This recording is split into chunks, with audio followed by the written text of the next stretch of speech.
السلام علیکم دوستوں، ہماری زندگی میں کچھ واقعات ایسے ہوتے ہیں جو منطق اور حقیقت کے دائرے میں نہیں آتے، لیکن وہ ہماری یادوں میں ہمیشہ کے لیے نقش ہو جاتے ہیں۔ یہ کہانی میرے دادا جان کے ساتھ پیش آئی۔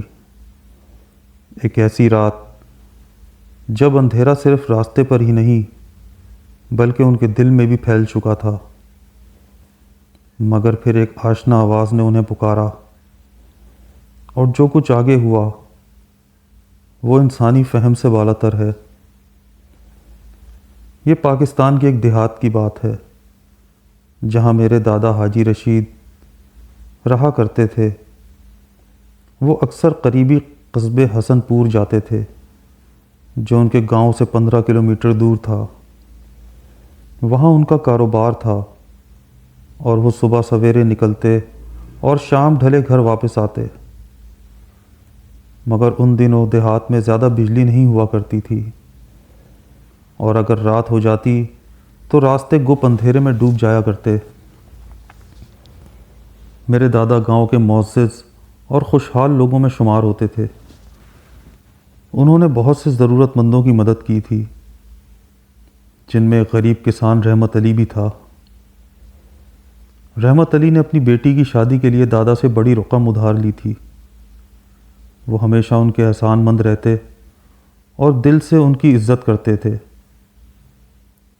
ایک دن میرے دادا حاجی رشید کا قصبے میں کام زیادہ دیر تک چلتا رہا، اور جب وہ واپس روانہ ہوئے تو رات کافی ہو چکی تھی۔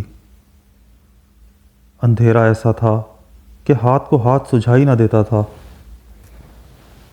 بارش ہونے کی وجہ سے کیچڑ اور پانی نے راستے کو مزید دشوار بنا دیا تھا۔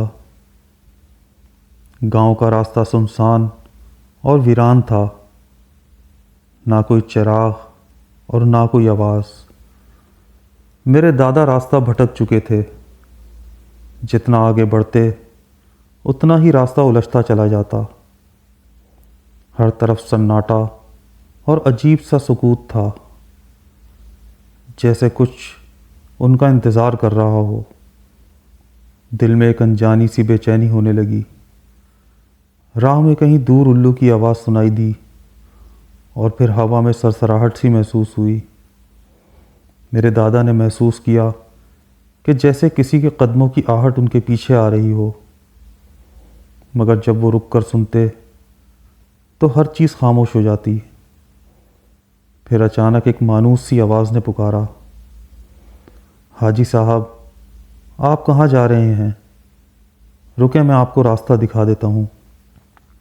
دادا نے پلٹ کر دیکھا تو رحمت علی وہاں کھڑا تھا، ہاتھ میں ایک پرانا چراغ تھامے، جس کی روشنی کافی مدھم تھی، مگر کافی تھی راستہ دکھانے کے لیے۔ اس کی آنکھوں میں ایک عجیب سی چمک تھی، جیسے وہ کچھ کہنا چاہتا ہو مگر کہہ نہ پا رہا ہو۔ بس آپ چلتے رہیں، میں چراغ پیچھے رکھوں گا تاکہ آپ کو راستہ نظر آتا رہے۔ بس ایک بات یاد رکھیے گا، مڑ کر پیچھے مت دیکھیے گا، رحمت علی نے سنجیدگی سے میرے دادا کو کہا۔ دادا کو کوئی شک نہ ہوا۔ وہ اس کے ساتھ چل پڑے اور راستے بھر باتیں کرتے رہے۔ انہوں نے پوچھا کہ اس کی بیٹی کیسی ہے، کھیتوں کی حالت کیسی ہے، بارش نے کہیں کھیتوں کو نقصان تو نہیں پہنچایا۔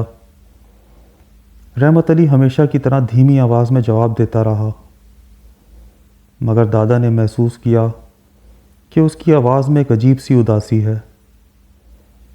راستے میں چلتے چلتے دادا نے کئی بار محسوس کیا کہ جیسے آس پاس کچھ سائے حرکت کر رہے ہوں، لیکن ہر بار جب وہ نظر دوڑاتے انہیں کچھ بھی دکھائی نہ دیتا۔